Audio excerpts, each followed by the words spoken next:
मित्रों, महाकाल दरबार चैनल में आप सभी का स्वागत है। आज के इस वीडियो में हम लोग जानेंगे नरक की वैतरणी नदी कैसी होती है। मित्रों, गरुड़ पुराण हिंदू धर्म का ऐसा ग्रंथ है जिसमें जन्म मृत्यु के साथ ही मृत्यु के बाद की घटनाओं के बारे में भी विस्तार पूर्वक बतलाया गया है। भगवान विष्णु से जब उनके वाहन पक्षीराज गरुड़ जीवन मृत्यु और मृत्यु के बाद की स्थिति के बारे में गुण प्रश्न करते हैं, तो श्री हरि उन्हें इन्हीं गुण प्रश्नों का उत्तर देते हैं।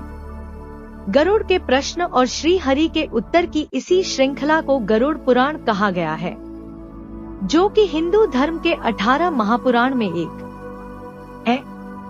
इसलिए घर पर जब किसी परिजन की मृत्यु होती है तो घर पर पूरे 13 दिनों के लिए गरुड़ पुराण का पाठ कराया जाता है।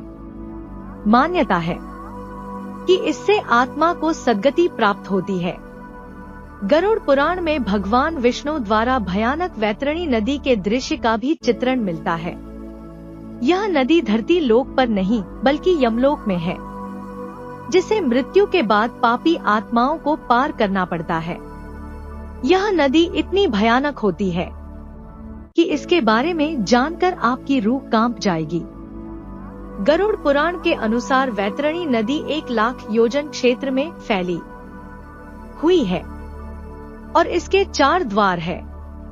इस नदी को पार करना बहुत कष्टकारी होता है। धरती पर तो नदियों में स्वच्छ और निर्मल जल बहता है, लेकिन इस नदी में खून मवाद बहते हैं। जो लोग अपने जीवन में बुरे कर्म करते हैं उन्हें यह नदी पार करनी पड़ती है, लेकिन जो लोग अच्छे कर्म करते हैं और जीवन में गाय का दान करते हैं, ऐसी आत्माएं इस नदी को आसानी से पार कर लेते हैं। गरुड़ पुराण में ऐसा उल्लेख मिलता है कि जब यमराज के यमदूत पापी आत्माओं को लेकर नदी के पास पहुंचते हैं तो नदी गर्जना करने लगती है और नदी में मौजूद खून गर्म होकर खौलने लगता है। इस नदी में हड्डियां, मवाद, मगरमच्छ, वज, गिद्ध आदि भी होते हैं, जिसे देख आत्मा डर जाती है।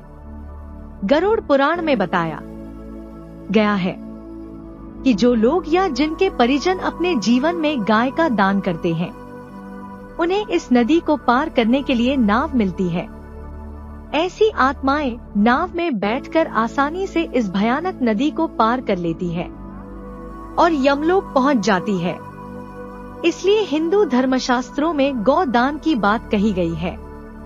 मित्रों, यदि जानकारी अच्छी लगी हो तो लाइक करें, कमेंट करें और चैनल को सब्सक्राइब करना ना भूलें। जय श्री राम, हर हर महादेव।